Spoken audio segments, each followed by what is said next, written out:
কেন্দ্রীয় সাংগঠনিক সম্পাদক সিলেট বিভাগ, সিলেটের মাটি ও মানুষের পরম বন্ধু জননেতা অ্যাডভোকেট হাফেজ মাওলানা মাহমুদুল হাসান এলএলবি সাহেবকে প্রধান অতিথির আসন গ্রহণ করার জন্য আহ্বান করছি।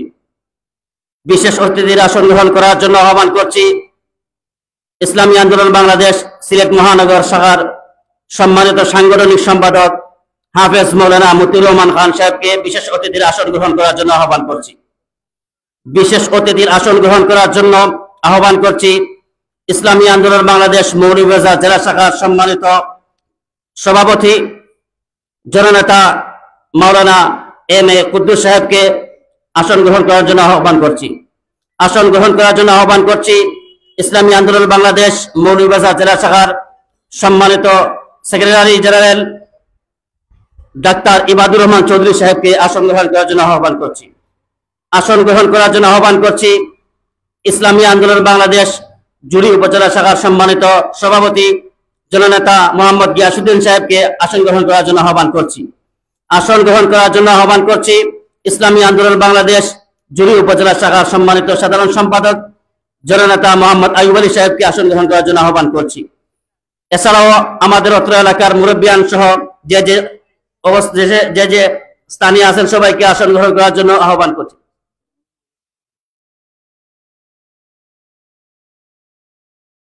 আসন গ্রহণ করার জন্য আহ্বান করছি ইসলামী ছাত্র আন্দোলন বাংলাদেশ মৌলভীবাজার জেলা শাখার সম্মানিত সভাপতি জনাব হাফিজুর রহমান সাহেবকে আসন গ্রহণ করার জন্য আহ্বান করছি। এছাড়াও আমরা যে যেখানে আছি সবাই নিজ নিজ আসনে আসন গ্রহণ করার জন্য আহ্বান করছি। সম্মানিত উপস্থিতি, আমাদের সময় সংক্ষিপ্ত, আমরা দীর্ঘ সময় থেকে এখানে বসে আছি। আমাদের অত্র গ্রামের কৃতি সন্তান, অত্র গ্রাম তথা আমাদের পুরা বড়লেখার কৃতি সন্তান, আমাদের এই গ্রামের নাম আদর্শ গ্রাম কাশেমনগর। এই আদর্শ গ্রামের একজন আদর্শ ব্যক্তিত্ব, একজন আলেমে দ্বীন, একজন মানুষ গড়ার কারিগর, যিনি অত্র এলাকার জামে মসজিদের সম্মানিত ইমাম ও খতিব, সাথে সাথে উনি কয়েকটি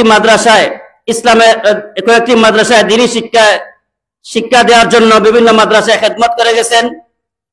উনি একজন আদর্শ ব্যক্তি, আদর্শ গ্রামের একজন আদর্শ ব্যক্তিকে সংবর্ধনা দেওয়ার জন্য এবং আমরা যেই সংগঠন, যে রাজনৈতিক দলের ব্যানারে আজকে এই প্রোগ্রাম করতেছি, সেই রাজনৈতিক দলটি হলো একটি আদর্শিক দল। আদর্শ গ্রামের আদর্শ ব্যক্তির এবং একটি আদর্শিক রাজনৈতিক দলের পক্ষ থেকে আজকের এই সংবর্ধনা অনুষ্ঠান, এই অনুষ্ঠানের এ পর্যায়ে বক্তব্য নিয়ে আসার জন্য আহ্বান করছি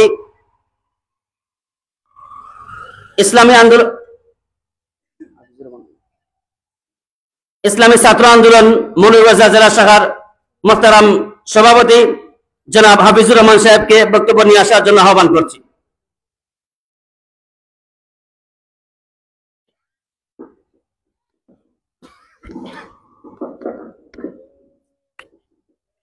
আসসালামু আলাইকুম ওয়া রাহমাতুল্লাহি ওয়া বারাকাতুহু। আলহামদুলিল্লাহি ওয়াহদা ওয়াস সালাতু ওয়াস সালামু আলা মান লা নাবিয়্যা বা'দা, আম্মা বা'দ। আউযু বিল্লাহি মিনাশ শাইতানির রাজীম। বিসমিল্লাহির রহমানির রহিম। ইসলাম দেশ মানবতার অতন্দ্র প্রহরী ইসলামী আন্দোলন বাংলাদেশ ঝুড়ি বড়লেখা আসনের আজকের এই সম্মাননা অনুষ্ঠানের উপস্থিত প্রধান অতিথি, বিশেষ অতিথিগণ, উপস্থিত অর্থ অঞ্চলের প্রিয় উপস্থিতি, আমি সবাইকে জানাই ইসলামী ছাত্র আন্দোলন বাংলাদেশ মৌলভীবাজার জেলা শাখার পক্ষ থেকে আন্তরিক শুভেচ্ছা ও অভিনন্দন। প্রিয় বন্ধুগণ, আমরা স্বাধীনতা রক্ষা করার পর থেকে বারবার রক্ত দিতে হচ্ছে। আমরা স্বাধীনতা রক্ষা করেছিলাম যাতে করে আমরা সমাজে শান্তিভাবে বসবাস করতে পারি। আমরা স্বাধীনতা রক্ষা করেছিলাম যাতে আমরা সমাজে চাঁদাবাজ, দুর্নীতিবাজ, ধর্ষণ থেকে মুক্তি পেতে পারি। আমরা স্বাধীনতা অর্জন করেছিলাম খেটে খাওয়া মানুষগুলো যাতে আমরা আমাদের অধিকার ফিরে পেতে পারি। আমরা স্বাধীনতা অর্জন করেছিলাম যাতে করে আমাদের মা বোন ঘর থেকে স্বাধীনভাবে চলাফেরা করতে পারে। কিন্তু শত আক্ষেপ, শত দুঃখ বেদনার পরে আজ আমরা আমাদের সেই অধিকারগুলো ফিরে পেতে পারি নাই। প্রিয় উপস্থিতি, ভার ভার আমরা লক্ষ্য করছি সমাজের যে জায়গায় সাদাবাদ, আজ সেই জায়গায় আজ খুন। যদি কাউকে চাঁদা না দেওয়া হয় সেখানে তাকে খুন করা হচ্ছে, সেখানে তাকে মারপিট করা হচ্ছে। যদি তাকে মারপিট করা না যাচ্ছে তাহলে আমাদের হয়তো বোন খুন হচ্ছে, না হয় মা খুন হচ্ছে, হয়তো বোন দর্শিত হচ্ছে, না হয় আমাদের বোন দর্শিত হচ্ছে। প্রিয় উপস্থিতি, সেই ধারাবাহিকতাকে আমরা ভেঙে দিয়ে আমরা শান্তিময় এক সমাজ, শান্তিময় এক পরিবেশ গঠন করার লক্ষ্যে পীর সাহেব চরমোনাই হাত পাখা মনোনয়ন নিয়ে ঝুড়ি বড়লেখা এক আসনে তোমাদেরই সন্তান, তোমাদেরই ভাই, তোমাদের অত্র অঞ্চলের এক মাওলানা সাহেবকে আমরা আমাদের মনোনয়ন দেওয়া হয়েছে। কেন দেওয়া হয়েছে? যাতে করে তোমরা তোমাদের অধিকারগুলো ফিরে পেতে পারো, যাতে করে সমাজের চাঁদাবাজদের থেকে তোমাদেরকে মুক্ত দেওয়া যায়, যাতে করে তোমাদেরকে সেই সমাজের দোষে থেকে তোমাদেরকে মুক্ত করা যায়, যাতে করে তোমাদেরকে তোমাদের অধিকার ফিরে দেওয়া যায়। সে চিন্তা চেতনা নিয়ে আমাদের পথ চলা। প্রিয় বন্ধুগণ, আমি আশা করব, ইসলামী ছাত্র আন্দোলন আশা করে আমরা যেন আমাদের সেই ভোটটাকে নষ্ট না করে আমরা যেন আমাদের অধিকার ফিরে পাই, যাদের মাধ্যমে আমরা আমাদের অধিকার ফিরে পেতে পারি, যাদের মাধ্যমে আমরা আমাদের সমাজকে শান্তভাবে বসবাস করতে পারি, যে সমাজে আমাদের মা বোন আমাদের চলাফেরা সব জায়গায় যাতে আমরা আমাদের অধিকার পেতে পারি, যাকে ভোট দিলে আমরা আমাদের অধিকার পাবো, আশা করি আমরা তাদেরকে ভোট দিব। এই বলে আমি আমার বক্তব্য এখানে শেষ করলাম। নাসরুম মিনাল্লাহি ওয়া ফাতহুন কারীব ওয়া বাশশিরিল মুমিনিন। আসসালামু আলাইকুম ওয়া রাহমাতুল্লাহি ওয়া বারাকাতুহু।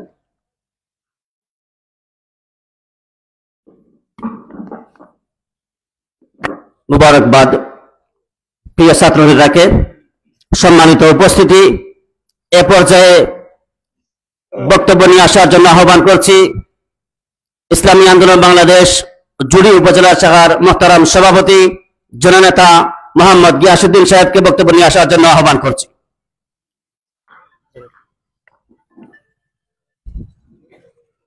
আসসালামু আলাইকুম ওয়া রাহমাতুল্লাহি ওয়া বারাকাতুহু। আদর্শ গ্রাম কাশিমনগরের পক্ষ থেকে আজকে ইসলামী আন্দোলন বাংলাদেশ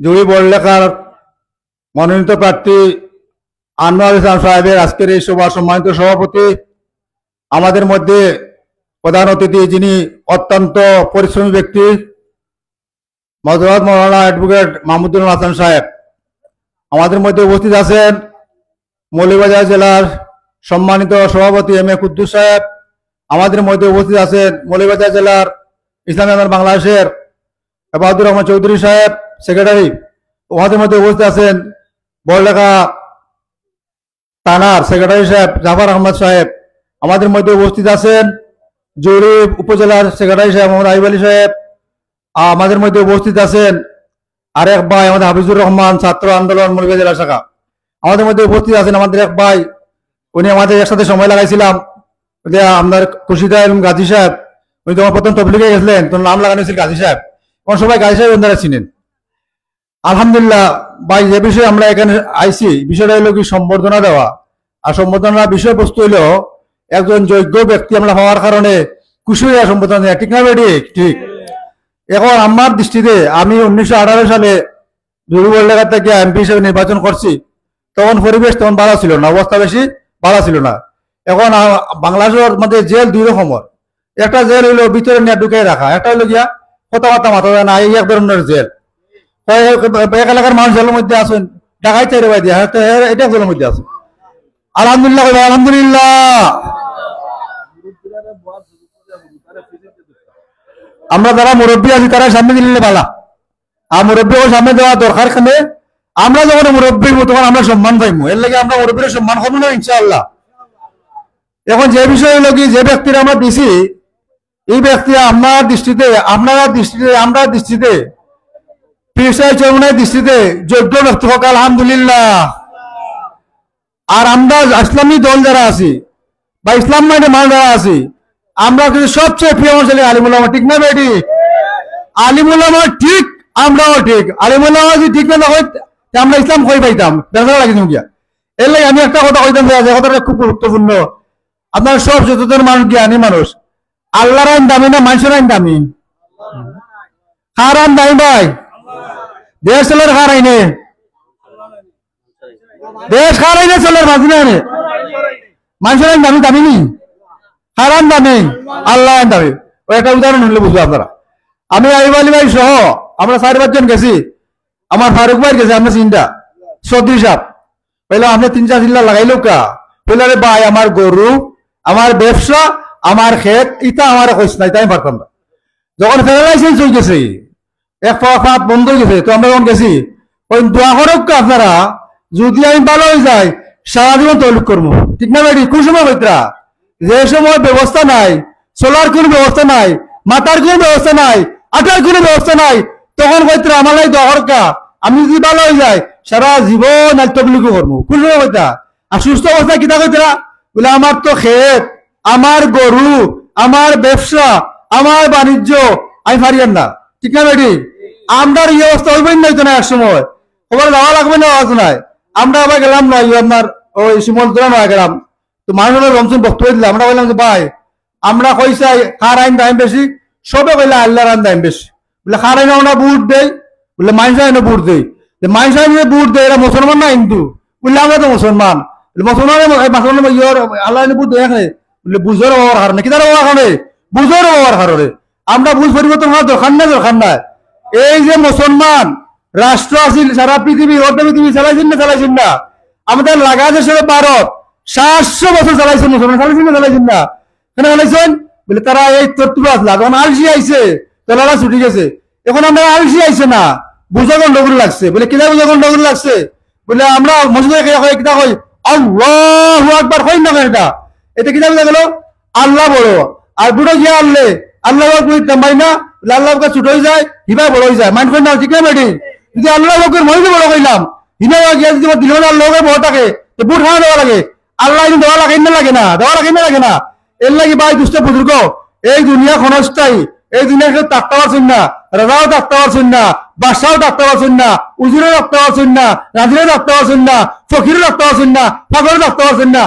আমিও থাকতাম পারতাম না। আমার এই কার্যকলাপ, আমার চলাফেরা, আমার ব্যবহার, আমার আচরণ, আমার রাজনীতি, আমার নমাজ, আমার রোজা আখের রাজ্য করবেন না, করতো নাই। এখন আমার জিজ্ঞানি হয় বলে আপনি নামাজ তো পড়লা, এই দিন প্রতিষ্ঠার চেষ্টা করছেন নি? বলে না, তো আমি সরবিন যাবো না। এলে প্রত্যেকেই আমি খেরো দুষ করি না, আমার দুষ করি। আর আমার দিলে যদি হয় বলে আমি মুসলমান, মুসলমান এখানে চলতাম না, চলতাম না, আল্লাহ আইন মানতাম না, মানতাম না। আল্লাহর আইন নামাজ পড়ানি, আল্লাহ আইন রোজা রাখানি, আল্লাহ আইন তো আরো আছে। আল্লাহর আইন আপনি যখন নামাজ পড়বা, আসলে নামাজ পড়ানোর চেষ্টা করাও লাগবো। আল্লাহ কিতা কইয়া তুমি জান্নাত থেকে বাঁচো আর তোমার আলটে বাঁচাও। এলে আপনার কাছে একটা অনুরোধ থেকে আছে, অনুরোধ হইয়া আমরা এখন তাই পরিবর্তনের দরকার নাই, দরকার নাই। আমরা খারাইনে ভোট দিতাম, খাইনে বলতাম। যদি আল্লাহ আমরা ভোট দেই, দুনিয়ারে ফায়দা হইব, আগের ধরে ফায়দা হইব। কোথায় চেষ্টা করবেন ইনশাআল্লাহ। আল্লাহ তাআলা আপনারে নেক বুঝ দান করুকা, আমরাও নেক বুঝ দান করুকা। যারা আইয়া সম্বোধন শরীর করেছেন, আল্লাহ তাআলা সবাই দুনিয়া আখিরাতে বেলায় দান করুকা। ওয়া আখির দাওয়ানা আলহামদুলিল্লাহি রাব্বিল আলামিন। আসসালামু আলাইকুম ওয়া রাহমাতুল্লাহি ওয়া বারাকাতুহু। আলহামদুলিল্লাহ। সম্মানিত উপস্থিতি, অনুষ্ঠানের এ পর্যায়ে বক্তব্য নিয়ে আসার জন্য উদাত্ত আহ্বান করছি ইসলামী আন্দোলন বাংলাদেশ মৌলভীবাজার জেলা শাখার সম্মানিত সেক্রেটারি জেনারেল জননেতা ডাক্তার ইবাদুর রহমান চৌধুরী সাহেবকে বক্তব্য নিয়ে আসার জন্য আহ্বান করছি।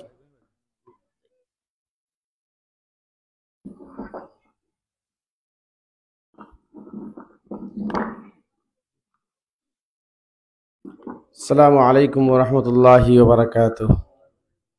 আলহামদুলিল্লাহ, আলহামদুলিল্লাহি কাফা ওয়া সালামুন আলা ইবাদিহিল্লাযিনা ইসতাফা, আম্মা বা'দ।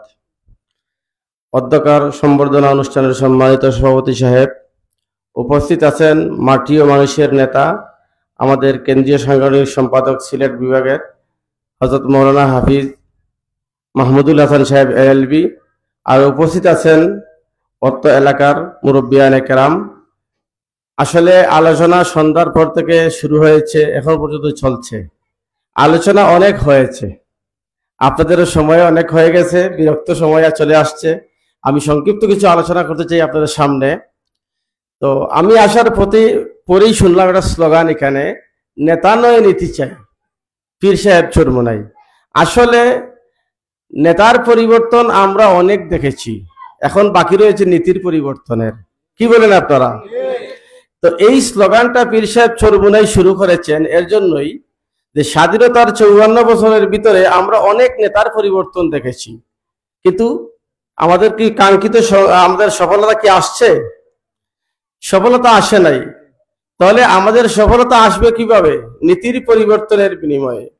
আসলে আমরা ছোট্ট 3টি কথার রাজনীতি করতেছি, একদম ছোট 3টি কথা, যে 3টি শব্দকে আমরা 1 সেকেন্ডে বলতে পারি, কিন্তু তার ব্যাখ্যাটা যদি আমরা আলোচনা করি সারা দিন রাত চলে যাবে, ব্যাখ্যা শেষ হবে না। প্রথম বক্তব্যটি হচ্ছে ইসলাম। আমাদের 3টা বক্তব্য, 3টা শব্দের প্রথম শব্দটি কি হচ্ছে? ইসলাম। আসলে আমরা সবাই কি মুসলমান না? আমাদের ধর্ম কি? ইসলাম। তাহলে আসলে আমাদের এই যে দেশ বাংলাদেশ, এই দেশটা কি ইসলামী দেশ না মুসলমানের দেশ? কখনো নয়, আমরা মুসলমানের দেশ। এটা মুসলমান সংখ্যাগরিষ্ঠ দেশ, মুসলিম দেশ বলা যেতে পারে, কিন্তু ইসলামী দেশ নয়। কারণ কি? একে ইসলামী শাসন চলে, কোরআনের আইন চলে, হাদিসের আইন চলে না। তাহলে কি এটা ইসলামিক দেশ? আমরা মুসলমান, আমার রাষ্ট্র যদি হলো না ইসলাম, তাহলে আমরা মুসলমান হয়ে লাভ কি? কি ভাই, উত্তর দিন আমার কথায়। তাহলে সর্বপ্রথম ছোট্ট বক্তব্য হলো আমরা চাই কি আগে ইসলাম, এরপরে কি দেশ রাষ্ট্র। আমাদের এই দেশ স্বাধীন করতে কি কষ্ট হয় নাই? আমাদের সম্পদ নষ্ট হয় নাই? আমাদের মা বোনদের কি ইজ্জত হরণ হয় নাই? তাহলে আমাদের দেশকে যদি আগে আমরা বাঁচাইতে না পারি, তাহলে আমরা কি বাঁচবো? তাহলে প্রথম হলো আমাদের ইসলাম, আমাদের ধর্মকে ঠিক রাখতে হবে। 2 নম্বরে আগে আমার দেশ ঠিক রাখতে হবে। এরপর হচ্ছে মানবতা, আপনি আর আমি। তাহলে আজকে আমরা মানবতা কোথায় গিয়ে দাঁড়াইছি? যেখানে আমরা ঘর থেকে বাইরে আমার বোন দর্শিতা হচ্ছে, আমার মা দর্শিতা হচ্ছে, আমার মেয়ে দর্শিতা হচ্ছে। আজকে আমাদের দেশে একটু আগে আমাদের হাফিজুর রহমান বললেন যে চাঁদা না দিলে কি হয়? পাথর মেরে হত্যা করা হচ্ছে। জাহিলিয়াতের যুগ কেউ হার মানায়, একজন জীবিত মানুষকে পাথর মেরে হত্যা করা হচ্ছে। এই দেশে আমরা বসবাস করছি, এটা কি আমাদের মানবতা? তাহলে আমাদের দায়িত্ব কি? আমাদের দায়িত্ব হচ্ছে পরিবর্তন করতে হবে। আমাদের যে আইনে যে শাসনের দেশ চলছে, এই নিয়মে যদি আরো 1000 বছর চলে, দেশে শান্তি আসবে না, জনগণের কোনো মুক্তি হবে না। তাহলে আমাদের কাজ হলো নীতির পরিবর্তন আনতে হবে। নীতির পরিবর্তন কি? মানুষের জাহেলিয়াতি জীবনের যে শাসন, এটাকে পরিবর্তন করে ইসলাম ও কোরআন ও হাদিসের শাসন আমরা প্রতিষ্ঠা করতে চাই। এর জন্য পীর সাহেব চরমোনাই আপনাদেরই একজন সন্তান, আপনাদেরই একজন ভাই, আপনাদেরই একজন এলাকার মানুষ হযরত মাওলানা আনোয়ার সাহেবকে পছন্দ করেছেন। আপনারা কি বলেন, কি আপনাদের পছন্দের লোক? আপনারা চান উনি এই সংসদে যাক? আপনারা কি চান উনি আপনাদের এমপি হোক? তাহলে কি হবে? উনি যদি এমপি হয়, তাহলে আপনাদের এলাকায় আমি এটা আশ্বস্ত করতে পারি, যদি কেন্দ্র থেকে 100 টাকাও আসে, তাহলে 100 টাকার কাজ হবে, 90 টাকা গায়েব হবে না। এখন আমাদের দেশে যদি 100 টাকাও আসে, তাহলে রাস্তায় 90 টাকা গায়েব হয়ে যায়, 10 টাকার কাজ হয়। ইনশাআল্লাহ আমরা এটা আশ্বস্ত করতে পারি এলাকাবাসীকে, আপনাদেরকে, যে আনোয়ার সাহেব যদি এমপি হন, তাহলে 100 টাকার কাজ 100 টাকাই হবে, 1 টাকাও কমবে না ইনশাআল্লাহ। সুতরাং আমি আমার আলোচনা দীর্ঘায়িত করব না, আরো আমাদের মেহমানরা আছেন। আপনাদের কাছে একটা প্রশ্ন রেখে আমি চলে যেতে চাই, আজকের আলোচনা শেষ করব। প্রশ্নটা হলো, আমাদের দেশ যদিও ছোট হয়, কিন্তু আমাদের দেশের সংখ্যাগরিষ্ঠ মানুষ মুসলমান, এটা কি আপনারা বিশ্বাস করেন? তাহলে মুসলমানদের ধর্ম কি? ইসলাম। তাহলে আমরা যে আজকে এশার নামাজটা পড়লাম, এটা কার হুকুমে পড়লাম? আমরা যে রমজান মাসে রোজা রাখি, এটা কার হুকুমে? আমরা যাকাত দেই কার হুকুমে? হজ করি কার হুকুমে? তাহলে আল্লাহর যদি হুকুম সর্বক্ষেত্রেই আমরা মানি, তাহলে আল্লাহর জমিনে আল্লাহর দ্বীন প্রতিষ্ঠা করার জন্য আল্লাহ পাক বারবার বলেছেন, আকিমুস সালাহ ওয়া ইকামুদ্দিন, তোমরা নামাজ কায়েম করো আর আমার জমিনে আমার দ্বীন প্রতিষ্ঠা করো। তাহলে আমার প্রশ্ন হলো আপনাদের কাছে, আমরা কে কয়দিন চেষ্টা করছি আল্লাহর জমিনে দ্বীন প্রতিষ্ঠা করার জন্য?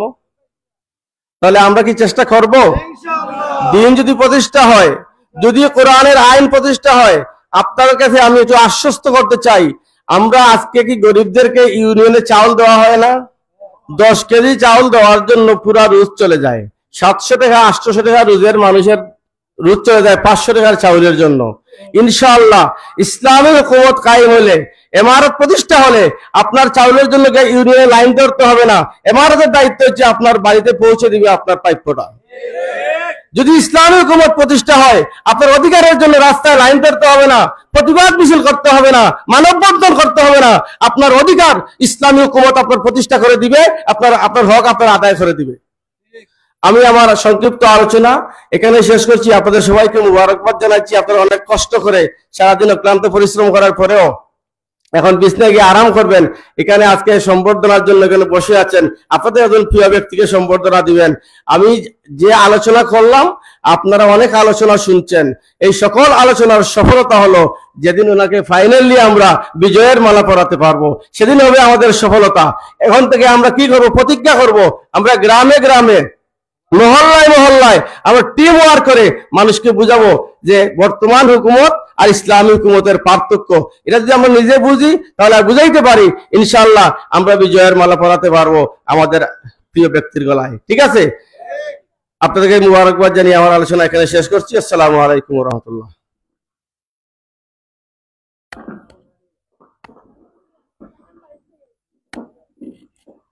অনুষ্ঠানের এই পর্যায়ে বক্তব্য নিয়ে আসার জন্য আহ্বান করছি ইসলামী আন্দোলন বাংলাদেশ মৌলভীবাজার জেলা শাখার সম্মানিত সভাপতি, মৌলভীবাজার মাটি ও মানুষের পরম বন্ধু, জননেতা মাওলানা এম.এ. কুদ্দুস সাহেবকে বক্তব্য নিয়ে আসার জন্য আহ্বান করছি।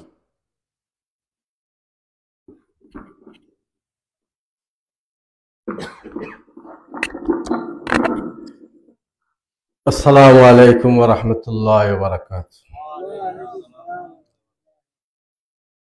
আজকের এই অনুষ্ঠানের সম্মানিত সভাপতি ও উপস্থিত ইসলামী আন্দোলন কেন্দ্রীয় কমিটির সাংগঠনিক সম্পাদক হাফেজ মাওলানা মাহমুদুল হাসান সাহেব ও উপস্থিত জেলা নেতৃবৃন্দ ও থানার নেতৃবৃন্দ ও উপস্থিত আজকের এই মসজিদ কমিটির সম্মানিত সভাপতি এবং উপস্থিত আমার সামনে সকল সম্মানিত ব্যক্তিবর্গ, আজকে আমরা এই অনুষ্ঠানে শরীক হওয়ার জন্য আমি মহান রব্বুল আলামিনের দরবারের শুকরিয়া একবার আল্লাহর শুকুর আদায় করতেছি। আপনারাও আমার সাথে বলবেন আলহামদুলিল্লাহ।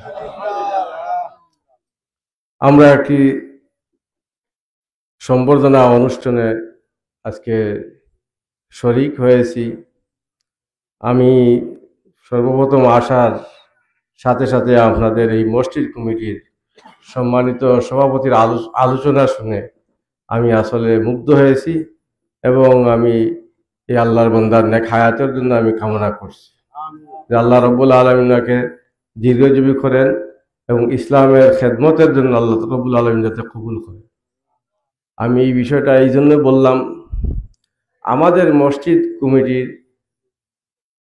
সারা বাংলাদেশেই মসজিদের সম্মানিত সভাপতিগণ এরা রাজনৈতিক কোনো প্রোগ্রাম করতে দেওয়া হয় না। তার মূল কারণ হইল রাজনীতি আর ধর্ম, এটার দুইটা সাবজেক্টে পরিণত করা হয়েছে। এটা বুঝার অভাবে আমার এই যে আগের গিয়াস ভাই যে বক্তব্য আপনাদের সামনে দিলেন, যে বুঝার অভাবে আমাদের ইসলামরে মানতে বুঝতে আমাদের সমস্যা হচ্ছে। আমাদের পরিচয় হইল আমরা মুসলমান, আমাদের ধর্ম হইল ইসলাম। ইসলাম আর মুসলমান এই বিষয়টুকু আপনার আমার জানার দরকার, বুঝার দরকার। আমি আজকে আপনাদের এই উপস্থিতি দেখে আমি অত্যন্ত খুশি। আমি আপনাদেরকে আমার ইসলামী আন্দোলন মৌলভীবাজার বাসীর পক্ষ থেকে আমি আপনাদেরকে ধন্যবাদ জানাই, মোবারকবাদ জানাই। তার সাথে সাথে দুই একটি কথা বলি, আমি আমার কথা সংক্ষিপ্ত করে নিব। আমাদের মুআজ্জাজ মেহমান উপস্থিত আছেন, প্রধান অতিথি আলোচনা করবেন, আমরা সবাই শুনব। আপনাদের যে গ্রামের নাম হইল কাসিমনগর, আদর্শ গ্রাম। আমার বাড়ি হইল কুলাউড়া উত্তর লস্করপুর, আমার মৌজা হইল আবার কাসিমনগর মৌজা। মিল আছে আপনাদের সাথে। তো আমাদের ইসলামী আন্দোলন কেন্দ্রীয় কমিটি থেকে যে সিদ্ধান্ত হয়েছে যে আনোয়ার ভাই নির্বাচন করার লাগিয়া জুড়ি এবং বললেখা আসন থেকে দেওয়া হয়েছে, এতে আপনারা বেজান না খুশি? খুশি হলে আমরা আবার শুক্রিয়া দেওয়া করি আলহামদুলিল্লাহ। আমাদের সামনের বিষয় দুইটা। একটা বিষয় হইল আমরা ইসলামের পক্ষে থাকবো, আর একটা হইল কি ইসলামের বিপক্ষে। আমরা ইসলামের পক্ষে থাকতে চাইতো। আমার সেক্রেটারি সাহেব কিছু আলোচনা আপনারা সামনে করছেন যে আমরা অনেক সময় এবাদতরে পাট করি, এবাদতরে পাট বানাইলিস। আল্লাহ রাব্বুল আলামিন কালামে পাকের মধ্যে বলেন, কুল ইন্না সলাতি ওয়া নুসুকি ওয়া মাহইয়ায়া ওয়া মামাতি লিল্লাহি রাব্বিল আলামিন। যে আপনার আমার নামাজ, রোজা, হজ, যাকাত যত কিছু আছে কর্ম, সব কিছু আপনার যাবতীয় খাত ইবাদতের মধ্যে গণ্য হয় যদি আপনার আমার নিয়ত থাকে। ইমাম বুখারী রাহমাতুল্লাহ আলাইহি বুখারী শরীফের যে প্রথম যে হাদিস যেটা আনা হয়েছে, ইন্নামাল আমালু বিন্নিয়াতির, এই নিয়ত হইল কি আপনার আমার আসল পুঁজি।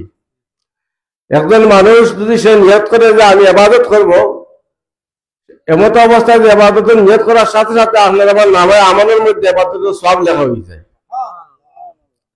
আর একজন মানুষ যদি বাদ খাজ না করা পর্যন্ত এটা লেখা হয় না। আমরা আজকে মুসলমান হিসাবে গর্বিত, কিন্তু মুসলমানের যে কাজ যেটা আছে আমরা বুঝি না। এখন মুসলমান পেশাব খানাত গেলে যদি দোয়া ফরিয়া ঢুকে, পেশাব করার পরে যে আবার ইস্তেঞ্জা করিয়া দোয়া ফরিয়া বাইর হয়, তার ইবাদত হইল। মুসলমানের খাওয়াটা ইবাদত, নামাজ পড়াটা ইবাদত। এখন বোঝা গেল যে বাংলাদেশের যে মুসলমান আমরা যারা আছি, বোঝা গেল রাষ্ট্র চালানি এটা ইবাদত নাই। আপনারা কি দেখা হয় রাষ্ট্র চালানির ইবাদতের অন্তর্ভুক্ত আছে না নাই? হযরত উমর রাদিয়াল্লাহু তাআলা আনহু জাহানের বাদশা ছিলেন, তো দেশ শাসন করেন নাই? খলিফাতুল মুসলিমিন যারা আছিলেন তারা কি দেশ চালান নাই? মসজিদ নববী থেকে দেশ চলছে না? এখন বোঝা গেল যে আমরা মসজিদের যারা ইমাম মুয়াজ্জিন তারা শুধু ইমামতি করব। আর আজকে আপনারা বিশেষ করে আমি ধন্যবাদ দেই যে মসজিদ কমিটির পক্ষ থেকে আপনারা সম্বোধনের আয়োজন করছেন। এটা অত্যন্ত আসলে আমাদের খুব মুগ্ধ করছে আসলে এই বিষয়টায়। আমি আপনাদের আবারও অশেষ ধন্যবাদ জানাই।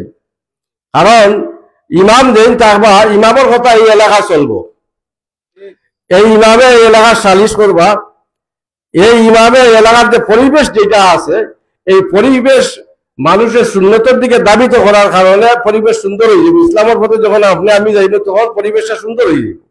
তখন দেখা যাইব যে আপনার একজন মা বোন রাস্তাঘাটে চলাফেরা করলে তার ইজ্জতের কোনো হানি হইতো না। এটা সম্ভব হইবে একজন ইমামের পক্ষে। আজকে আমরা ইমামরে নেতা বানাই না, আমরা পারবো তো ইনশাআল্লাহ ইমামরে নেতা বানাইছি।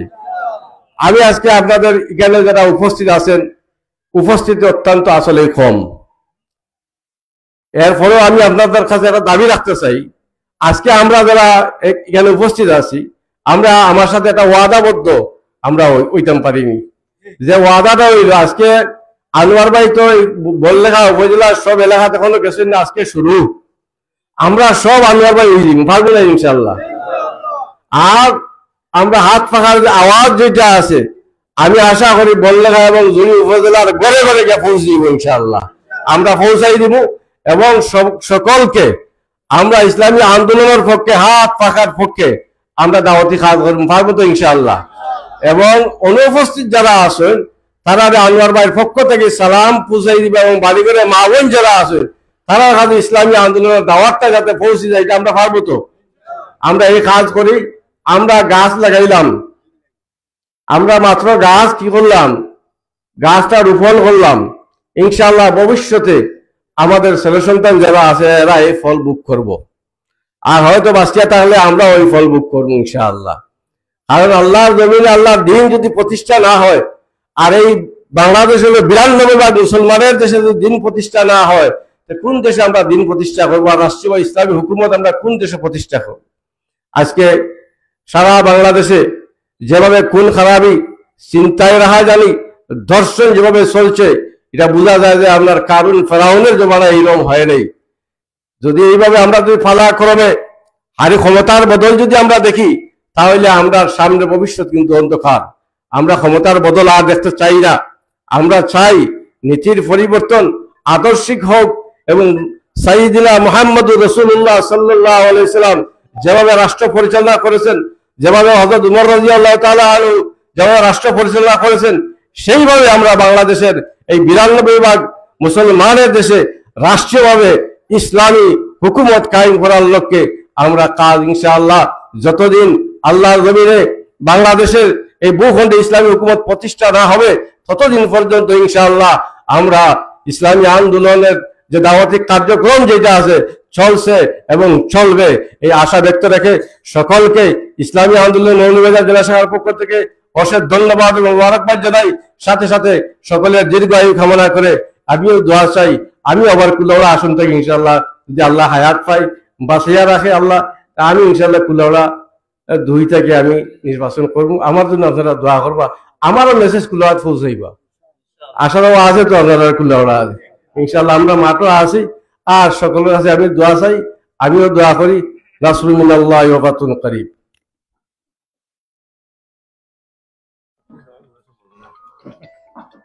সম্মানিত উপস্থিতি, আদর্শ গ্রাম কাশিমনগর কর্তৃক আয়োজিত আজকের সংবর্ধনা অনুষ্ঠানে এ পর্যায়ে অত্র গ্রামের জামে মসজিদের সম্মানিত সভাপতি জনাব শামীম আহমদ সাহেবকে অনুভূতিমূলক শুভেচ্ছা বক্তব্য নিয়ে আসার জন্য অনুরোধ করছি। সংক্ষিপ্ত, আমাদের অনেক মেহমানরা আছেন, আসলে সময় সংকীর্ণতার কারণে আমরা সব মেহমানদেরকে দিতে পারতেছি না, জন্য আমরা আন্তরিকভাবে দুঃখ প্রকাশ করছি।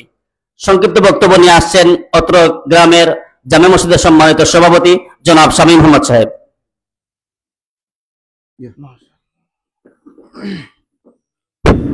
বিসমিল্লাহির রহমানির রহিম।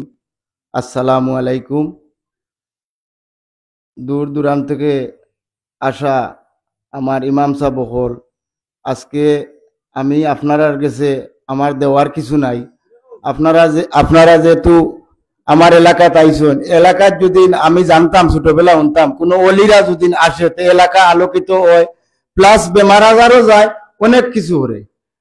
তো আমার মৌলানা আনোয়ার সাহেবে পাইছেন চরমুনাই হুজুরের আত পাকা ইমামতি কররা আমরা মসজিদও।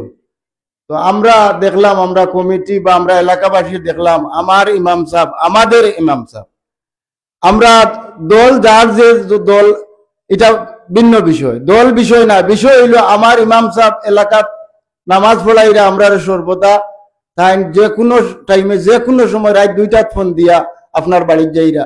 এর তো মেহনতি মানুষ যদি আমার এলাকাত যদি একটা এমপি পদ সবার ভাগ্যে নসিবে জুটে না, কাশেমনগরের মতো জায়গায় যদি একজন এমপি আমরা পাই, আর এর চেয়ে পাওয়া আমরা আল্লাহ তাআলা আর কিতা দিতে পারেন।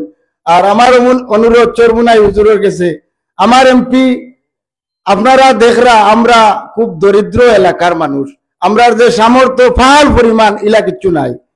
তো আমার চরমুনাই হুজুরের কাছে আমি এলাকাবাসীর পক্ষ থাকি আমার মাওলানা আনোয়ার হোসেন সাহেবের দুদিন আপনারা আমরা টিকিট দেন, আমরা এলাকাবাসী আপনারা কিভাবে আগুয়ানি বা আমরা কিভাবে আগুয়াইতাম এটা আমরা চিন্তা করবো। আমরা একটা নীতি আছে, পেটো ভাত না থাকলে মানুষের দুয়ারে যাওয়ার মতো মন মানসিকতা আমরা আছে, আছেন না নাই? পেটো ভাত নাই কিন্তু মানুষের দুয়ারে যাওয়ার মন মানসিকতা আল্লাহর আছে। এর বাস্তব প্রমাণ আপনারা আজকে এটা পাইছেন, আর অধীর ভবিষ্যতে আশা করি আর আপনারা পাইবা। আর আমার এলাকার যারা আছেন, আমার ইমাম সাহেব, আপনার ইমাম সাহেব, এর মাঝে আমি তো দেখি না কোনো বিধাতন্ত্র খেউরুর লোকে মুখ কালা খালি আমার বসে আমি দেখছি না, বিদায় আমার ভালো লাগছে যে আমার ভাইয়ে আমার এলাকার মানুষ এখন এমপি ওর, আমরা যদি সবাই এখন এমপি এলাকার মানুষ হইতে পারি, আমরা দাম বিনা দাম নাই।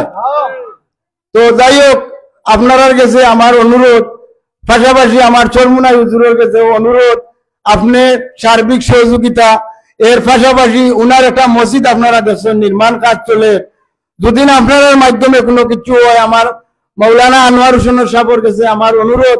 এর পাশাপাশি আরো দেখছি এমপি সাহেব হয়েছেন আমার, তাহলে শ্রদ্ধার সাথে হইয়ার দুদিন তাহলে কোনো লাইনে কিচ্ছু হইতে আমার মসজিদের অন্তত গরিবের মসজিদের বা একটু খেয়াল করবা, এই আশাবাদ ব্যক্ত করে এলাকাবাসীর পক্ষ থেকে আসসালামু আলাইকুম ওয়া রাহমাতুল্লাহ।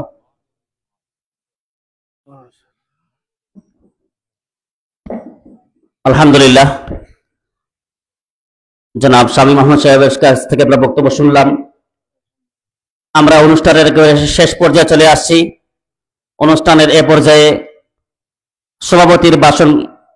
সভাপতির বক্তব্য নিয়ে আসার জন্য আহ্বান করছি।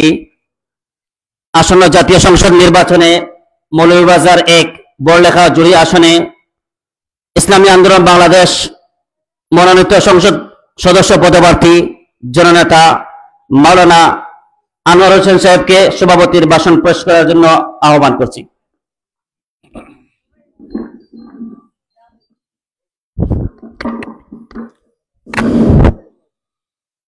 নাহমাদুহু ওয়া নুসাল্লি আলা রাসূলিহিল কারীম, আম্মা বাদ, ইন্নাদ-দীনা ইনদাল্লাহিল ইসলাম।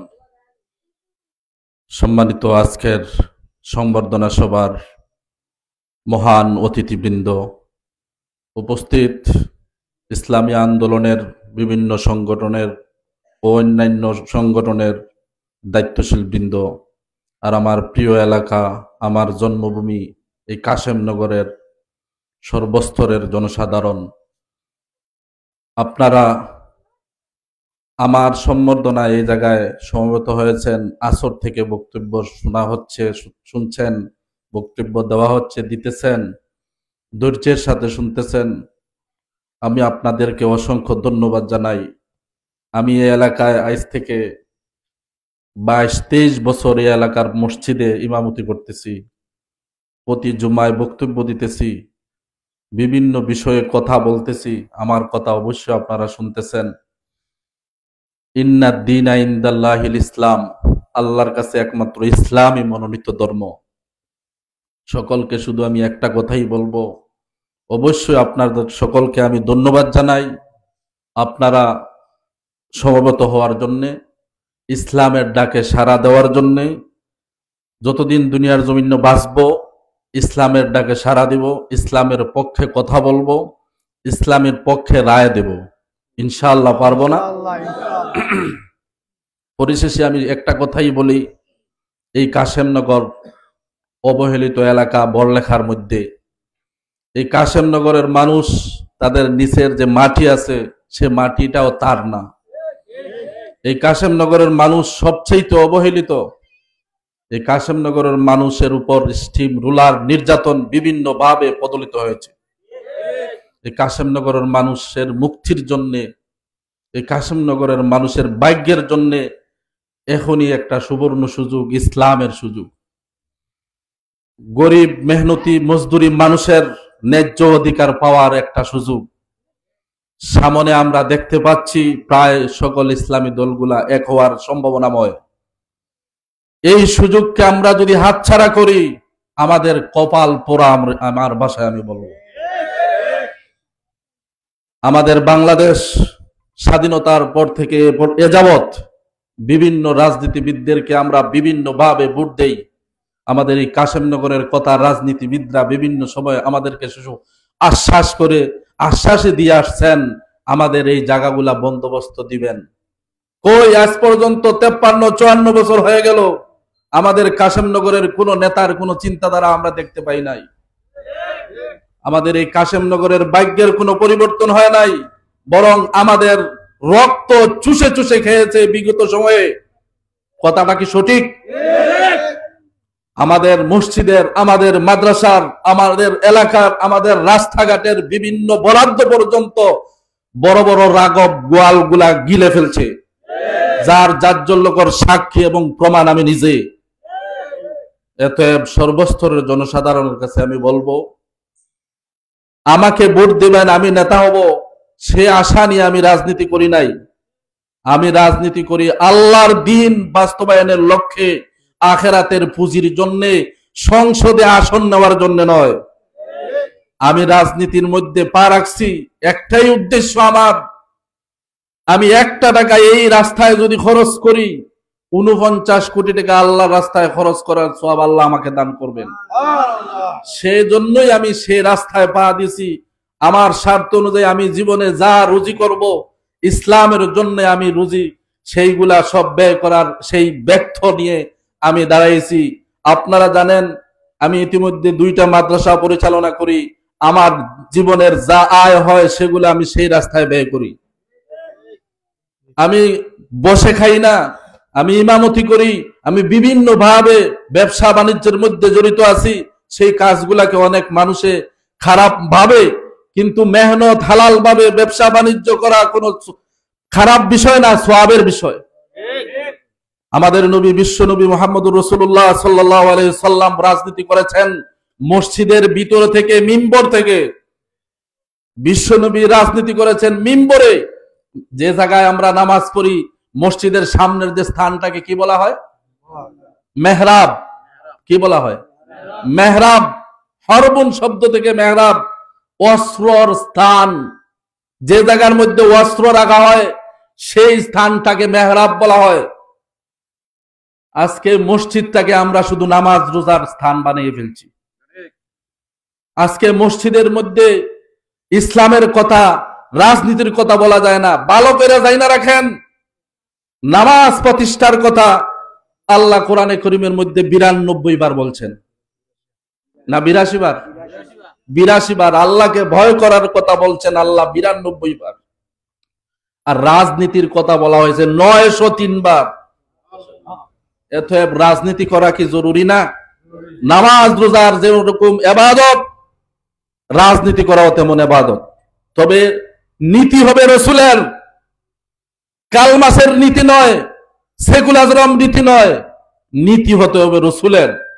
আমরা যদি স্লোগান দেই আমরা সবাই নবীর সৈনিক, আমরা সবাই নবীর সৈনিক, আশা করি সওয়াব হবে। সওয়াব হবে না? আমরা যদি বলি আমরা অমুকের সৈনিক, আমরা তুমুকের সৈনিক, সওয়াবের আশা করা যায়?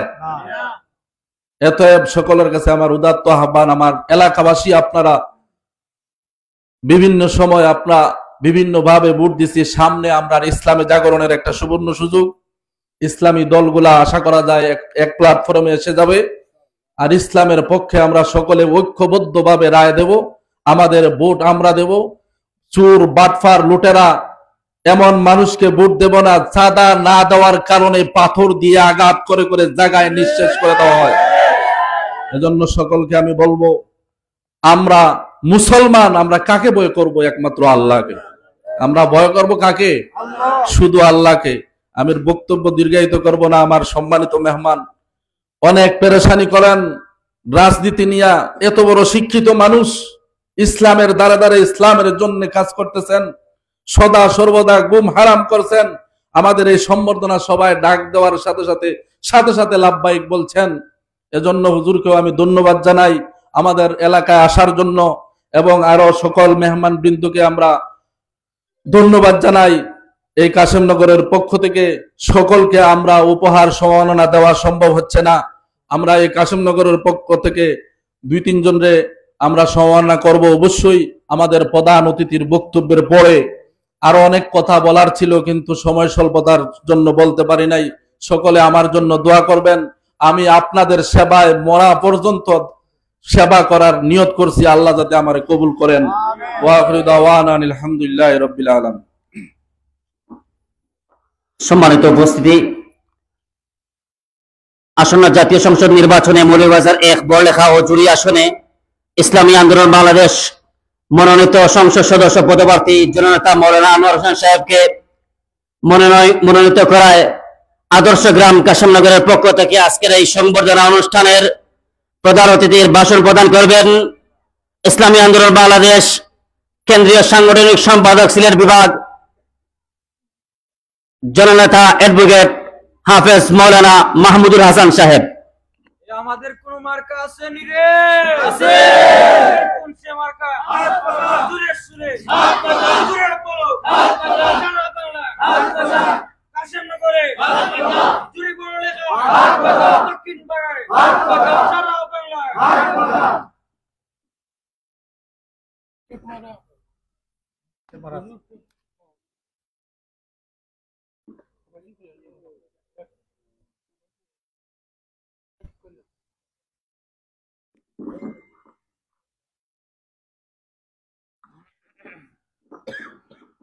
আসসালামু আলাইকুম ওয়া রাহমাতুল্লাহি ওয়া বারাকাতুহু।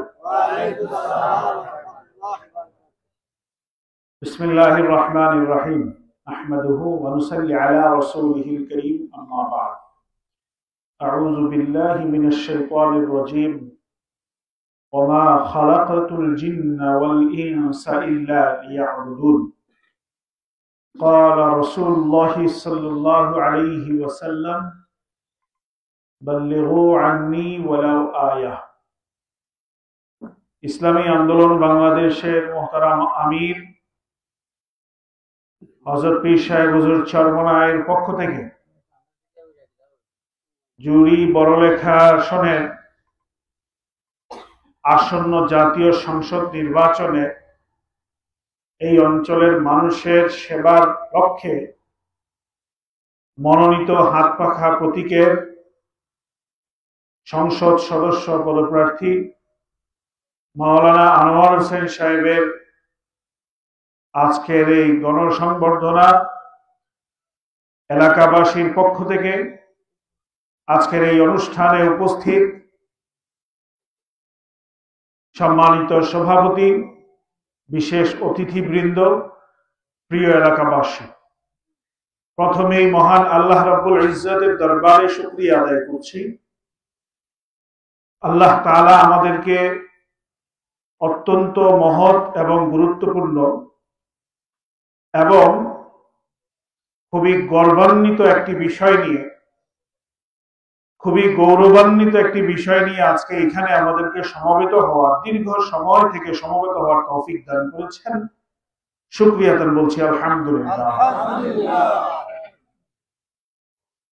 আজকে আপনারা যেই মুহূর্তে এই আয়োজন করেছেন,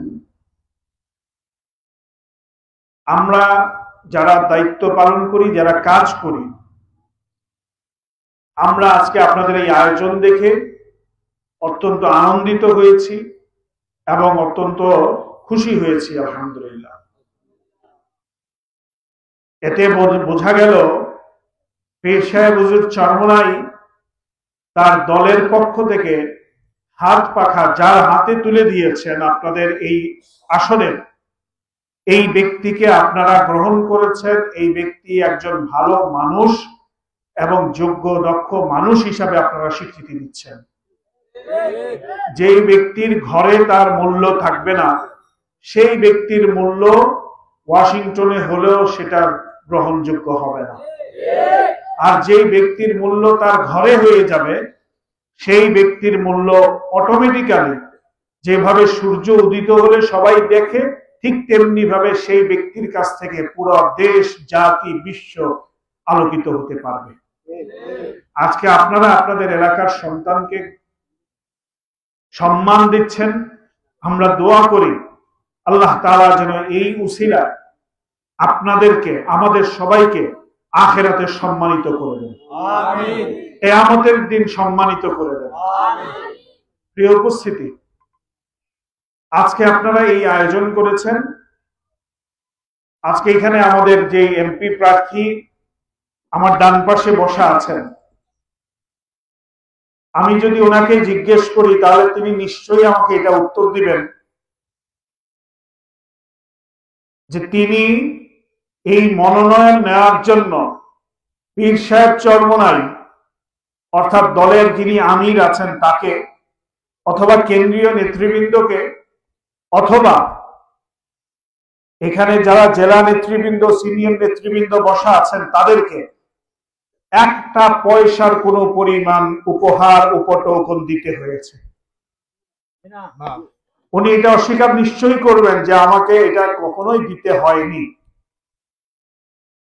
উনি নিশ্চয়ই এখানে এটা অস্বীকার করবেন যে উনি এই মনোনয়ন, উনাকে মুহতারাম আমির হযরত পীর সাহেব চরমনাই যখন এই মনোনয়নের জন্য নির্ধারণ করেন, এই প্রসেসিং পর্যন্ত উনি কোনো ঘাটে, কোথাও, কোনো পর্যায়ে কাউকে কোনো ধরনের উপহার, উপটোকন, ঘুষ বা কোনো ধরনের কিচ্ছু দিতে হয়েছে এটা তিনি স্বীকার করতে পারবেন না। এখন উনি যদি আপনাদের সেবক হতে পারেন, উনি কিন্তু অটোমেটিক্যালি এখন আপনাদের সেবক হয়ে গেছেন। দীর্ঘ 22-23 বছর আপনাদের ইমামতি করেছেন মসজিদের মধ্যে। এটা এই পুরো অঞ্চলের খেদমত করেছেন তিনি। আজকে তার এই খেদমতের এই সেবার পরিধিটা বৃদ্ধি হয়ে জুড়ি এবং বড়লেখায় বিস্তৃত হয়ে গেছে। উনি নির্বাচন কবে হবে, আপনারা ভোট দিবেন, জনগণ ভোট দিবে, উনি এমপি হবেন, গেজেট হবে, সংসদে যাবেন আর আপনাদের সেবা করবেন। এই ধরনের লোক আমরা এমপি চাই না, আমরা এই ধরনের প্রার্থী চাই। পীর সাহেব চরমোনাই আপনাকে এখানে খেদমতের জন্য নির্ধারণ করেছেন। মৃত্যু যতক্ষণ আপনার না হবে, আপনি এমপির নাম হোক অথবা না হোক, আপনি সংসদে যেতে পারেন বা না পারেন, এখন থেকে আপনার ব্যক্তিগত জীবন বলতে আমরা কিচ্ছু দেখব না। আপনি আমাদেরকে খেদমত দিয়ে, আমাদেরকে সেবা দিয়ে আপনার শেষ নিঃশ্বাস ত্যাগ করতে হবে। এই অঞ্চলের মানুষের দাবি আজকে ওনার উপরে প্রতিষ্ঠিত হয়ে গেল। উনি কি করবেন না করবেন সেটা পরে, উনি এখন থেকে আপনাদের মনোনীত খাদেম হিসাবে এখন থেকে নির্বাচিত হয়ে যাবেন। এখন উনি ঘাটে ঘাটে, হাটে মাঠে, কোথাও ঢাকায়, সিলেটে, মৌলভীবাজারে, কোথাও ওনার যেহেতু কোনো টাকা খরচ করতে হয়নি, উনি নির্বাচিত হলে আপনাদের পকেট কাটার কোনো প্রয়োজন আছে? আর যদি ওনার ধাপে ধাপে মৌলভীবাজার, সিলেট, কেন্দ্র, ঢাকা সব জায়গায় ওনার চেক দিতে হইতো, বিশাল বিশাল বক্সে করে উপহার উপটোকন দেওয়া লাগতো, আর মনোনয়ন নিয়ে আসতেন, তখন এসে প্রথমেই এই বাজারে চাঁদাবাজি করতে হতো, এরপরে পাশের বাজারে, এরপরে দেখা যেত আপনি একটা অসুবিধায় পড়েছেন, আজকে আপনি একটা চাকরি নেবেন, এলাকার এমপি সাহেব, এলাকার নেতা ওনার কাছে গেছেন, উনি চিন্তা করবে এখান থেকে টাকা 5 লাখ না নিলে তো আমার ওই নির্বাচনের খরচটা উঠবে না। পীর সাহেব চরমোনাই এই জায়গায় আঘাত করেছেন। আমি এই নেগেটিভ কথাগুলা বলার কারণ হলো আপনাদেরকে সমাজের বাস্তবতার সাথে একটু পরিচয় করিয়ে দেওয়া। স্লোগান হয়েছে নেতা নয় নীতির পরিবর্তন চাই, সেটা একটা স্লোগান, এটার মহত্ব গভীরতা কতটুকু আছে এটা বোঝানোর জন্য এই কথাগুলো বললাম। আপনারা শুনেননি একটি ইউনিয়ন পরিষদের চেয়ারম্যানের দলীয় মনোনয়ন আনার জন্য 50 লক্ষ 1 কোটি টাকা পর্যন্ত খরচ করতে হয়েছে? একজন ইউনিয়ন চেয়ারম্যানের বেতন কত আপনারা জানেন না? আপনি কি মনে করেন 50 লক্ষ টাকা উনি 50 বছর চেয়ারম্যানগিরি করেও বেতন থেকে নিতে পারবে? 50 বছর, 5 বছর না, কয় বছর?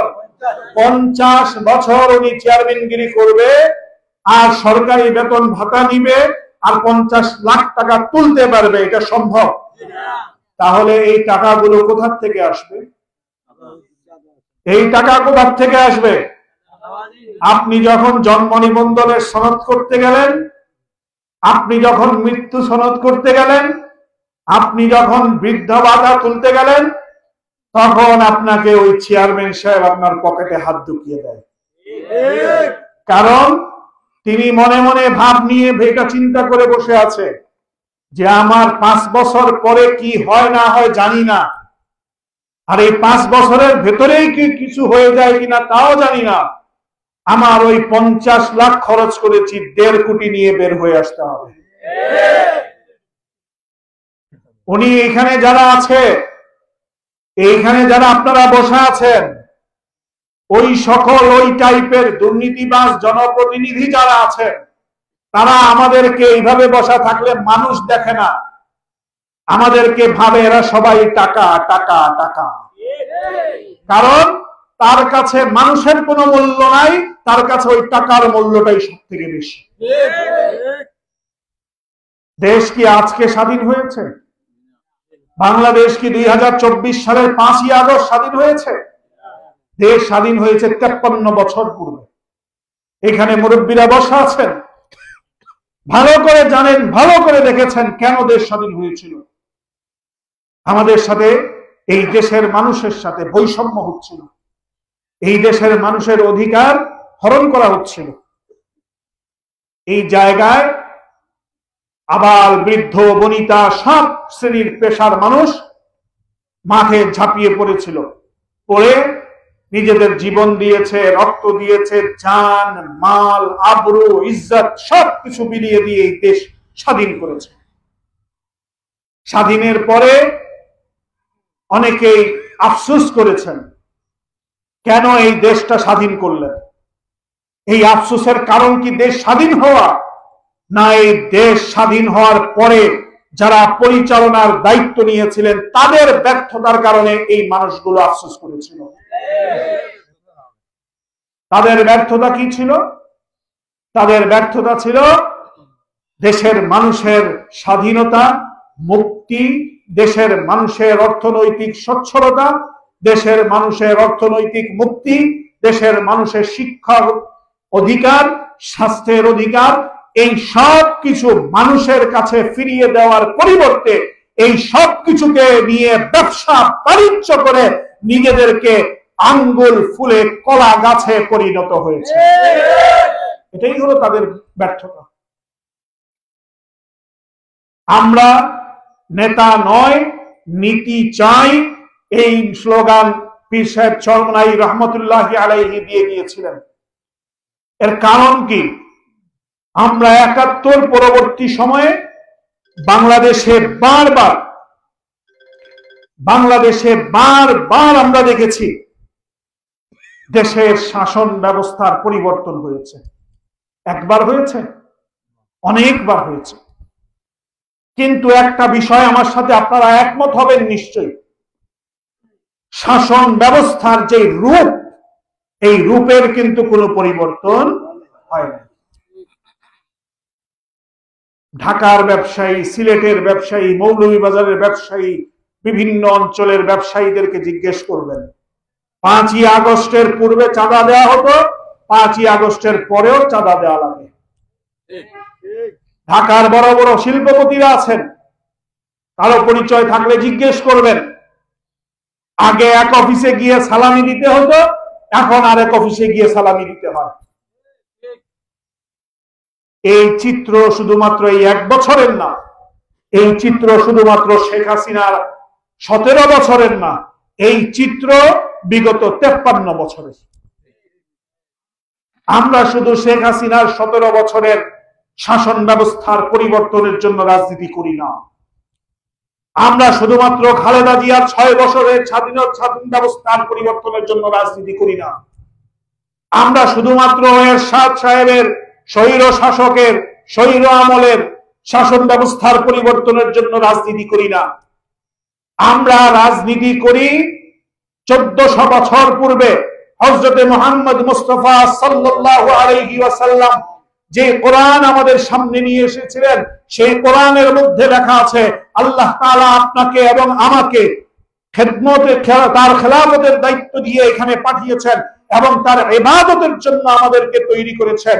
আমরা নামাজ যে ইবাদত বলে মনে করি, আমরা রাজনীতিকে রাষ্ট্রীয় পর্যায়ে ইসলামকে প্রতিষ্ঠিত করা সেই রকম ইবাদত মনে করি।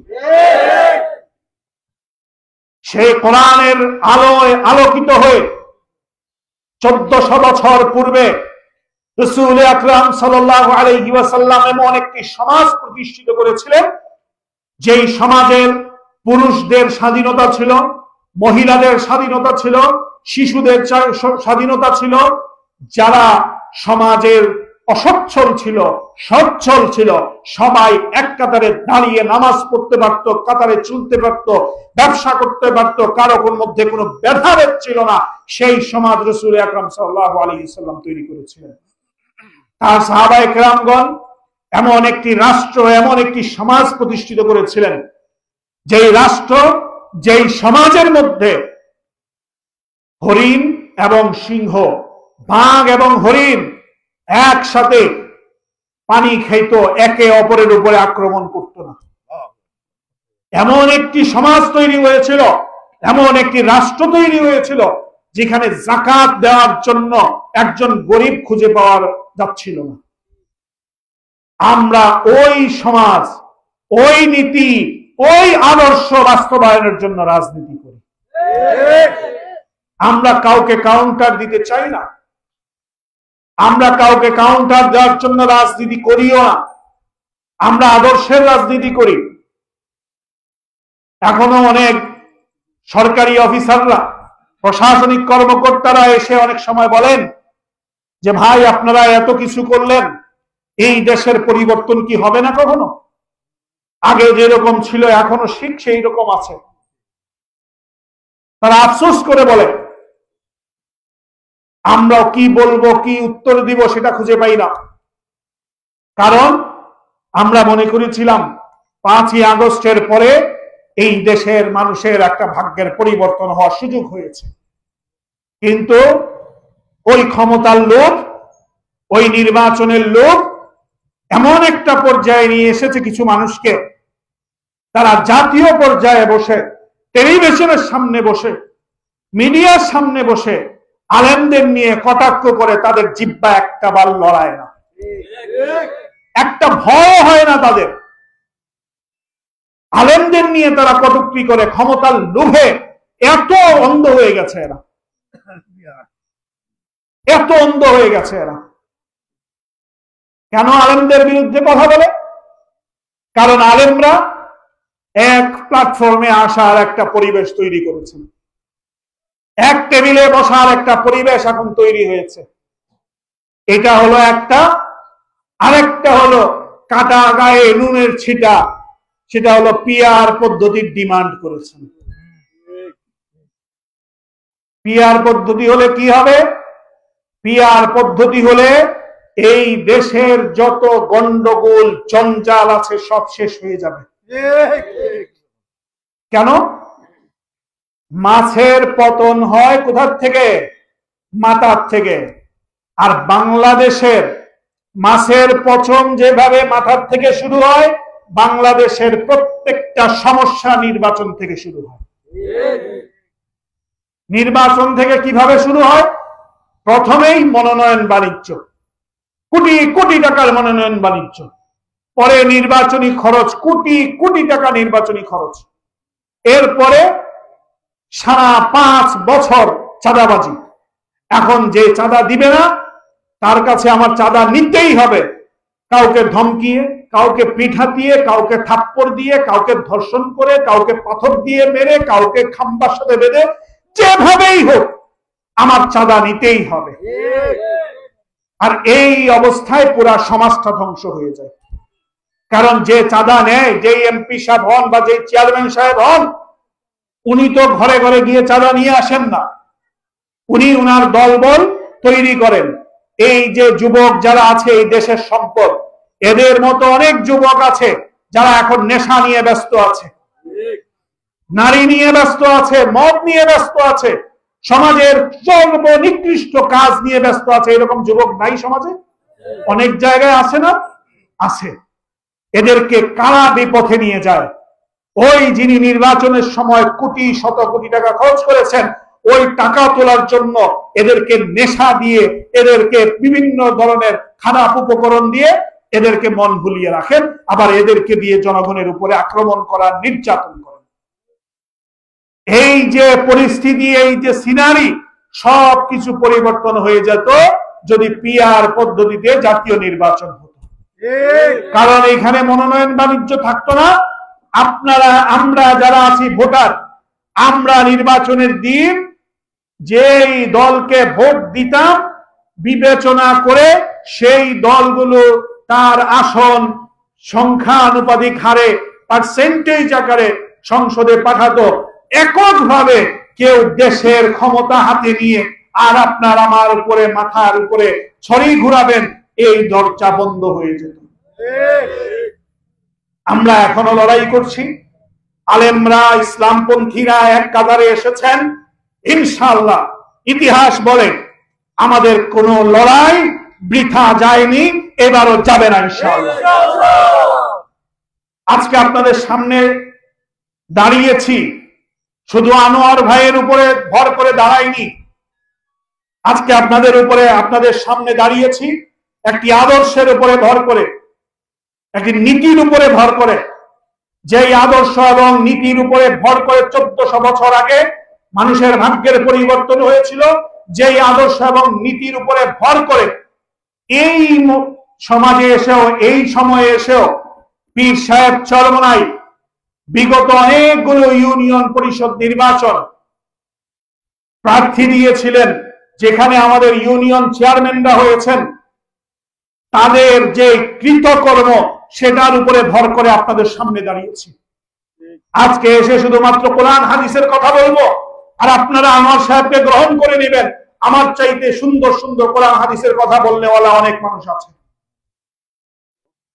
আজকে আপনাদের সামনে যখন আমরা দাঁড়িয়েছি, ইসলামী আন্দোলন বাংলাদেশের হাত পাখা, এই যে আমাদের প্রতীকটা, এই হাত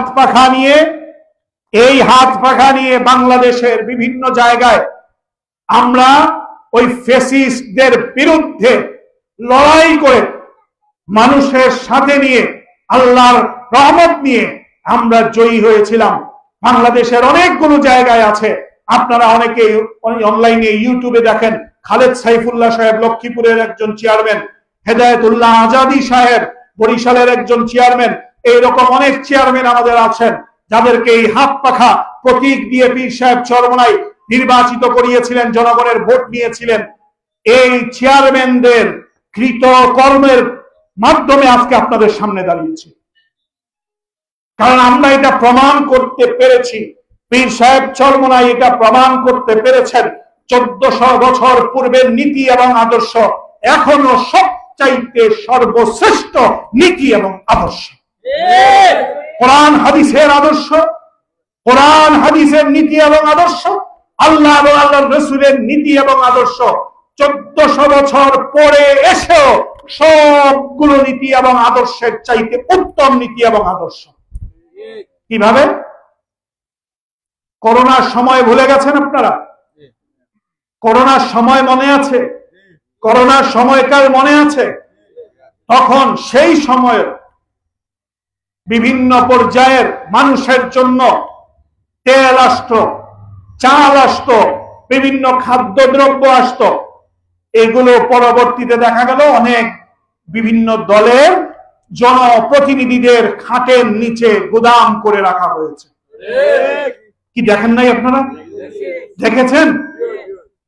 তখন এই ইসলামপন্থীদের চেয়ারম্যানরা, এই হাত পাখার চেয়ারম্যানরা, এই পীর সাহেব চরমনাই মনোনীত জনগণের ভোটের মাধ্যমে নির্বাচিত চেয়ারম্যান সাহেবরা নিজের জীবনের মায়াকে ত্যাগ করে মানুষের জন্য বরাদ্দ যে খাদ্য ছিল, রেশন ছিল, সেটা তাদেরকে বের হয়ে এসে ইউনিয়ন পরিষদ থেকে নিতে হয় নাই।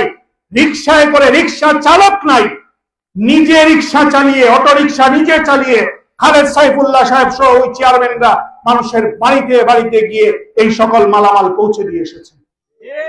সেই কৃতকর্মে, সেই কার্যক্রমের উপরে ভর করে আজকে আপনাদের সামনে দাঁড়িয়েছি।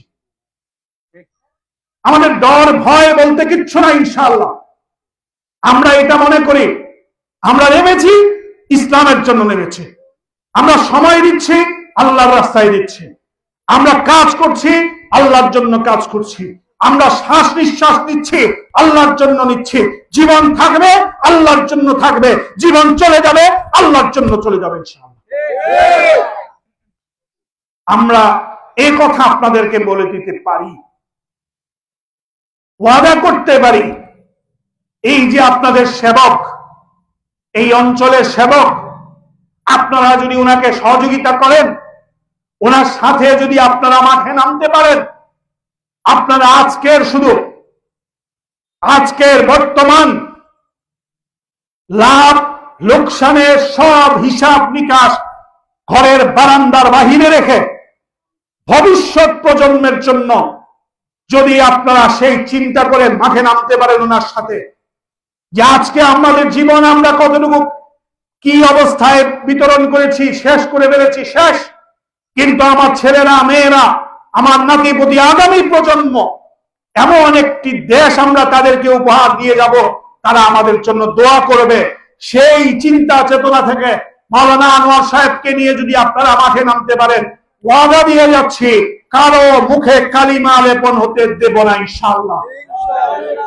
আপনাদের আলো, আপনাদের এই অঞ্চলের সূর্য, আপনাদের এই অঞ্চলের আলো সারা দেশকে, সারা মুসলিম উম্মাহকে আলোকিত করবে ইনশাআল্লাহ। প্রিয় উপস্থিতি, আপনারা দীর্ঘক্ষণ অনেক সময় থেকে বসে আছেন। আমি আজকে এখানে মূলত এসেছি আপনাদেরকে ধন্যবাদ জানানোর জন্য। আপনারা যেই পরিবর্তন বাংলাদেশের মানুষ চেয়েছে, যেই পরিবর্তন আজকে মিম্বর থেকে আপনারা, যিনি মিম্বরে বসেন, যিনি মেহরাবে বসেন, তাকে আপনারা আজকে সামনে নিয়ে এসেছেন। এটা আজকের সমাজের, এই জাহিলি সমাজের, এই ব্যতিক্রমী সমাজের আপনাদের মধ্যে একটি ব্যতিক্রমী উদ্যোগ এবং সাহসী উদ্যোগ। সেটার জন্য আপনাদেরকে স্যালুট জানানোর জন্য আমি এসেছি। আপনাদেরকে স্যালুট জানাচ্ছি এবং আপনাদেরকে এই কথা বলে যাচ্ছি, বিগত দিন তো শায়েখে চরমনাই আপনাদের এই জুড়িতে এসেছিলেন। আমি দেখেছি হুজুর একেবারে একান্ত ভাবে ওনাকে দোয়া করে গেছেন। আলহামদুলিল্লাহ, আজকে আপনাদের কাছে ওয়াদা দিয়ে যাচ্ছি, ইসলামী আন্দোলন বাংলাদেশ আপনাদের সাথে আছে, পীর সাহেব চরমনাই আপনাদের সাথে আছে। আমরা হয়তোবা কালো টাকার ছড়াছড়ি দিয়ে আপনাদেরকে টাকার বিছানায় ঘুমাতে দিতে পারবো না, কিন্তু হ্যাঁ, আপনাদের বিছানা নিয়ে যাতে কেউ টানা হেঁচড়া না করতে পারে, আপনাদের ভবিষ্যৎ নিয়ে যাতে কেউ টানা হেঁচড়া না করতে পারে, আপনাদের অধিকার নিয়ে যাতে কেউ টানা হেঁচড়া না করতে পারে, সেই ব্যাপারে আমরা আপনাদের একজন চৌকিদার হিসাবে, পাহারাদার হিসাবে ইনশাআল্লাহ আগামী জীবন ব্যয় করবো ইনশাআল্লাহ। সেই ওয়াদা আপনাদের কাছে দিয়ে যাচ্ছি। আপনাদের ছেলে, আপনাদের সন্তান, আপনাদের এলাকার ধন আপনারা কিভাবে নিবেন, কিভাবে সামনে যাবেন, সেটা আপনাদের বিষয়। আমরা চাই আগামী দিনে এই অঞ্চল সিলেটের মধ্যে, সিলেট বিভাগের মধ্যে একটি ব্যতিক্রমী অঞ্চল হিসাবে প্রতিষ্ঠিত হোক ইনশাআল্লাহ। আল্লাহ তাআলা আমাদের সবাইকে কবুল করুন। আজকের এই আয়োজনে যারা সম্পৃক্ত ছিলেন, যারা কষ্ট করেছেন, সবাইকে আল্লাহ তাআলা ইসলামের জন্য, দ্বীনের জন্য, মানবতার জন্য কবুল করুন। এই দোয়া এবং আশা প্রত্যাশা এবং দোয়া চেয়ে বক্তব্য শেষ করছি। আখিরু দাওয়ানা আলহামদুলিল্লাহি রাব্বিল আলামিন। আলহামদুলিল্লাহ, আমাদের আজকের সংবর্ধনা অনুষ্ঠানে আদর্শ গ্রাম কাশিমগঞ্জের গ্রামবাসীর পক্ষ থেকে আমাদের ইসলামী আন্দোলন বাংলাদেশ মনোনীত সংসদ সদস্য পদপ্রার্থী জনাব মাওলানা আনোয়ার হোসেন সাহেব সহ আজকের এই সংবর্ধনা অনুষ্ঠানের প্রধান অতিথি ইসলামী আন্দোলন বাংলাদেশের কেন্দ্রীয় সাংগঠনিক সম্পাদক সিলেট বিভাগের এডভোকেট হাফেজ মাওলানা মাহমুদুল হাসান এলবি সাহেবকে এবং ইসলামী আন্দোলন বাংলাদেশ মৌলভীবাজার জেলা শাখার মোহতারাম সভাপতি জননেতা মাওলানা এম এ কুদ্দুস সাহেবকে সম্মাননা ক্রেস্ট প্রদান করা হবে। তাই আমি এলাকার সবার পক্ষ থেকে খুরশিদ গাজী, হেলাল মামু, ফজলু সভাপতি, আরো 2-3 জন আপনারা মুরব্বী যারা মুরব্বী আছেন, অনুরোধ করব আপনাদেরকে আমাদের মঞ্চে আসার জন্য আহ্বান করছি। মানে ফজলু ভাই কই আসুননি?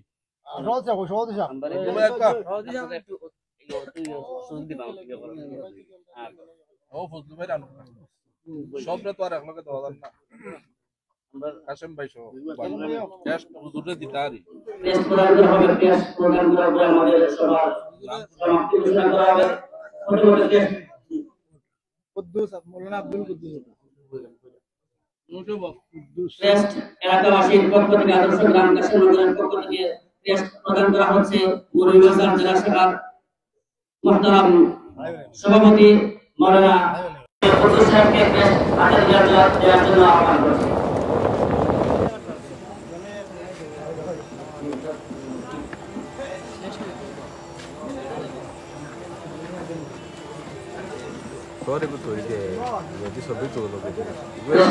প্রদান করার জন্য আহ্বান করছি ইসলামী আন্দোলন বাংলাদেশের কেন্দ্রীয় সাংগঠনিক সম্পাদক, আজকের সংবর্ধনা অনুষ্ঠানের প্রধান অতিথি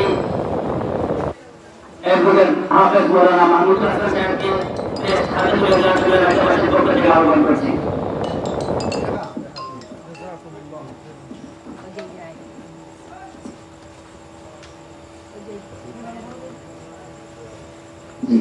সর্বশেষ টেস্ট হাতে তুলে দেওয়ার জন্য আহ্বান করছি ইসলামী আন্দোলন বাংলাদেশের পূর্বাঞ্চলের দৌড়াতা দুই আসনের মনোনীত সংসদ সদস্য পদপ্রার্থী জননেতা অ্যাডভোকেট জননেতা মাওলানা আনোয়ার হোসেন সাহেবের হাতে টেস্ট তুলে দেওয়ার জন্য আহ্বান করছি।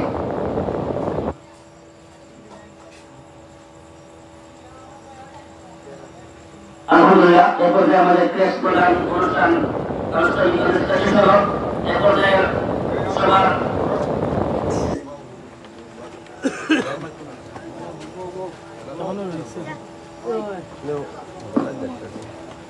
সম্মানিত উপস্থিতি, আমাদের আজকের সংবর্ধনা অনুষ্ঠান দোয়ার মাধ্যমে সমাপ্তি ঘোষণা করা হবে। দোয়া পরিচালনা করার জন্য আহ্বান করছি ইসলামী আন্দোলন বাংলাদেশ মনোবাসা জেলা শাখার মোহতারাম সভাপতি হযরত মাওলানা আব্দুল কুদ্দুস সাহেবকে দোয়া পরিবেশন করার জন্য আহ্বান করছি। সাল্লাল্লাহু আলা সাইয়্যিদিনা মাওলানা মুহাম্মদ ওয়া আলা আলিহি ওয়া আসহাবিহি ওয়া সাল্লাম। সাল্লাল্লাহু আলা সাইয়্যিদিনা মাওলানা মুহাম্মদ ওয়া আলা আলিহি ওয়া আসহাবিহি।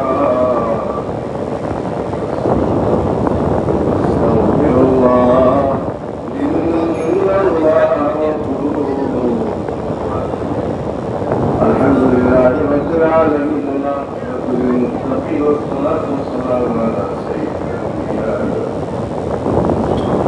اللهم ربنا ظلمنا أنفسنا وإن لم تغفر لنا وترحمنا لنكونن. اللهم ربنا آتنا في الدنيا حسنة وفي الآخرة حسنة وقنا عذاب النار. يا قاضي الحاجات يا رافع الدرجات يا علام المشكلات يا أرحم الراحمين يا أرحم الراحمين يا أرحم الراحمين يا أكرم الأكرمين يا أول الأولين يا آخر الآخرين يا الله برحمتك اللهم ارفع لكل أمر معفو إلا الله. اللهم كل أمرنا وعيد لنا وقيل أنا أدراك عجل كل الله سبحانه معفوظ يا الله. أما زلنا مدة العمر معفوظ يا الله. ثم كيد لك الله تبارك العالمين قبول المنزل فرما. اللهم أجد الذرية الله تبارك بفضلك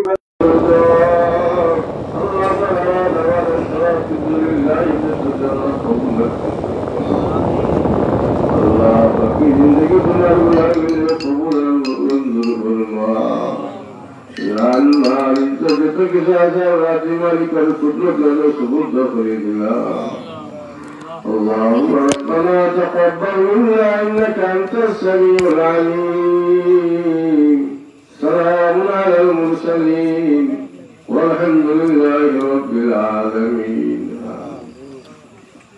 آمين. السلام عليكم.